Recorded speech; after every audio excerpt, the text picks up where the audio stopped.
Chapter 17, Classic Film. Let's talk Hook from 1991. And obviously, it's a 90s movie. I'm not saying classic film is necessarily silent film or early film.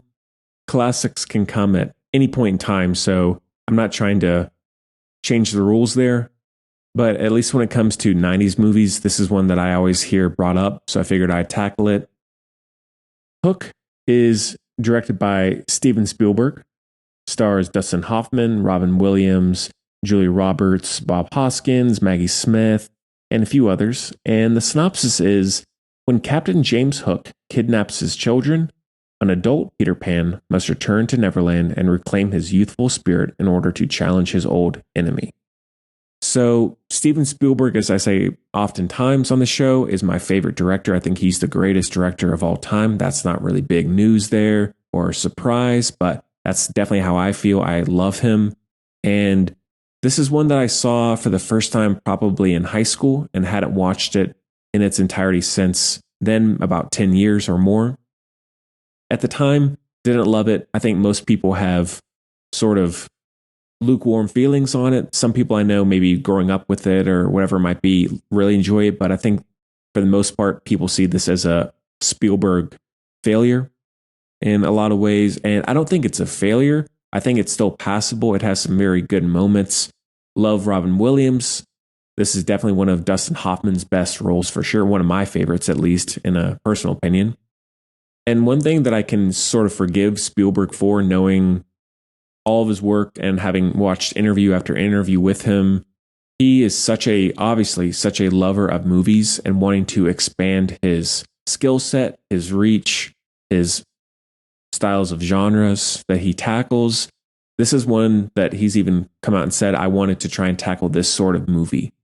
You know, what hadn't I done yet? And so he went and did this. And he has that across his whole career. Hey, I haven't done a musical yet.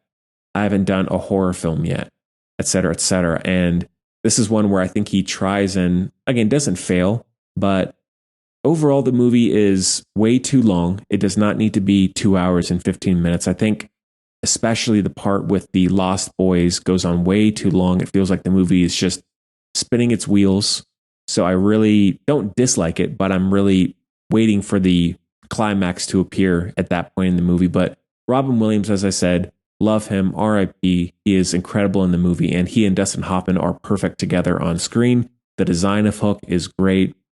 And one thing that is throughout all of Spielberg's movies really is, since Spielberg grew up with a very absent workaholic father, most of his movies deal with a father-son relationship, usually a troubled one. And in this case, Robin Williams is a workaholic father who's always missing his son's games and losing out on his family time and all that sort of stuff. And then the movie is really about him regaining that.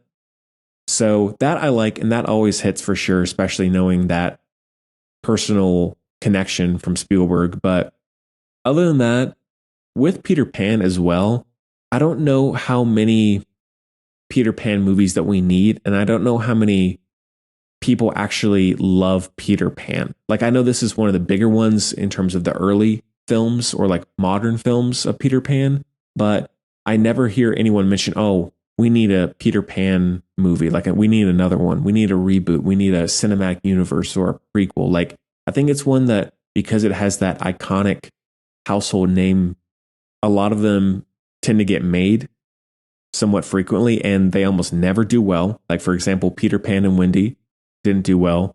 Pan from 2015 didn't do well, so on and so forth. And so I think that I inherently just don't have a huge connection to Peter Pan. I can appreciate the fairy tale nature of the story, but it's not one that really grabs me. And this is the same way, even done by Spielberg. But it's still an enjoyable film. It's charming. It's got some fun action, some fun visuals. It's a little dated in terms of the special effects, but sort of makes sense in terms of the Peter Pan world itself. So if you haven't seen it, check it out. It's worth a watch for sure. And if you like Spielberg, hey, give it a look. Maybe give it a rewatch. I don't know if it'll ever be one that really grows on me much more than it has at this point. I think it'll probably stay about the same because I think the flaws are fairly apparent. It's not really much of a grower at this point. So a little disappointing, but by no means a disaster like some people may make it out to be. So that one is a 3 out of 5.